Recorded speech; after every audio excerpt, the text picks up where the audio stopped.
Russia. Peace with China. Peace with Russia. Peace with Russia. Peace with China. Peace with Russia. Peace with China. Peace with Russia. Peace with China. Peace with Russia. We're not strong enough. In the way, and he starts to opine on how it could be best used. He says, you know, if you ignite the bomb at it, give it out, and they cut him off. They say, it's okay, doctor.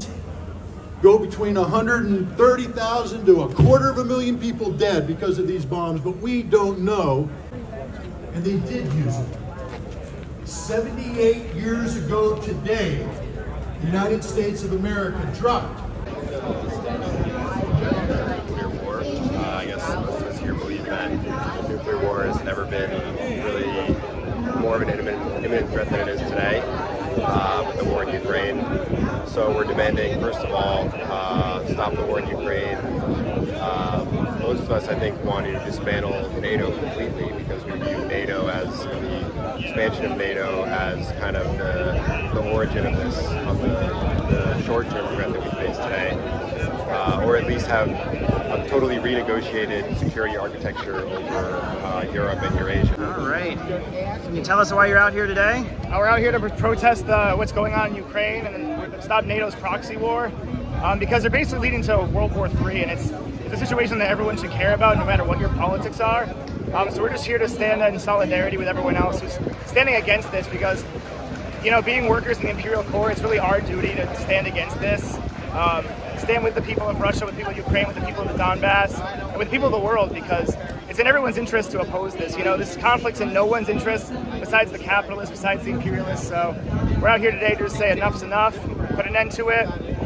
We are the movement for people's democracy, and we proudly support this message. We're out here to try to prevent World War III. You know, we're getting closer to it every day, and should be, I feel like, 1 million people at this protest, but at least we're here, you know?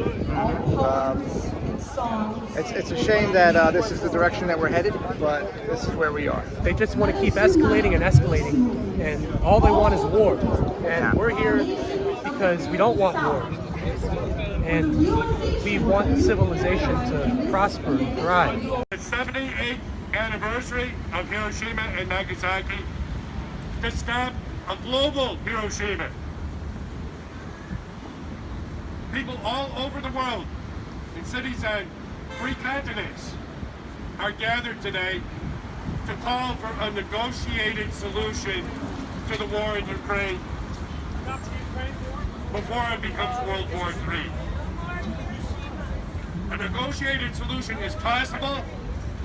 A peace deal was in fact already signed by Ukraine and Russia almost a year ago in Turkey. Boris Johnson and Joe Biden ordered Zelensky to tear that deal up. Everybody died in this war, every man, woman, and child. Since that peace treaty was signed and torn up, that blood is on the hands of our leaders. Nations all over the world are trying to negotiate a solution to this war. President Xi of China is trying to negotiate a solution. Pope Francis is trying to negotiate a solution. African heads of state, 7 of them, are traveling the world trying to negotiate a solution. But our leaders here in the United States will not allow it.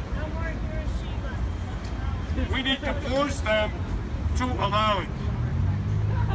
This war has gone from a cold war to a proxy war to a hot war. We need to stop it before it becomes a nuclear war. We're here today because we see that a third world war, and we're on the precipice of a third world war, and we want to say, and we want to stand up to say that we can press for peace.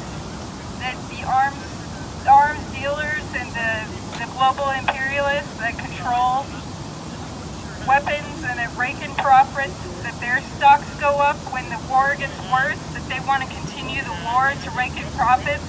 that we as American citizens have the right and the duty to demand better for our government, because we see our neighbors not as enemies, but as people that deserve respect, good jobs, economic security, the ability to buy houses. Our government doesn't care about Ukrainians.